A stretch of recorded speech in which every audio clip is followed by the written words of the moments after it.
Hi guys, I got a 2017 Yamaha SVHO FX or FX SVHO, however you prefer.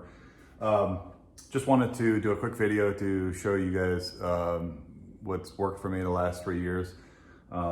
It's one thing to do a video when something's brand new and nice and pretty, but I've had this WaveRunner for 3 years now, and just wanted to share with you one of the things that I do when I clean up the ski after every use. One of the things is spraying it down with lubricant. The lubricant I use is 656. It's by CRC Marine. You can get it anywhere, Amazon, West Marine, any place like that.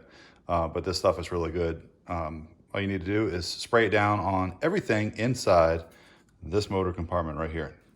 All right, I want to position the camera so you can see exactly what I'm doing. So as you can see, all the major engine components are right here inside the engine well here. So what I'm going to do is take my 656 and I'm going to spray it everywhere.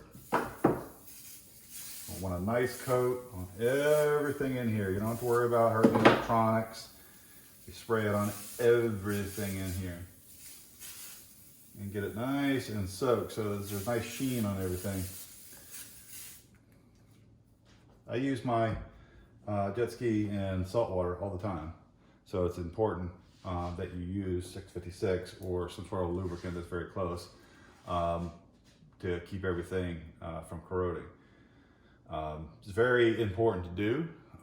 The dealership says that in here in the area where everybody is on salt water, it swears to 656, and I've been using it every time. And just used the ski and let it cool down, and gave it a spray, as you can see right here, and everything is good to go. So this will keep everything from oxidizing. Anyway, hope you found this video helpful. Please like and subscribe and click the bell and all that good stuff, and I'll be putting out other videos that are just small ones like this to help you out. Thanks.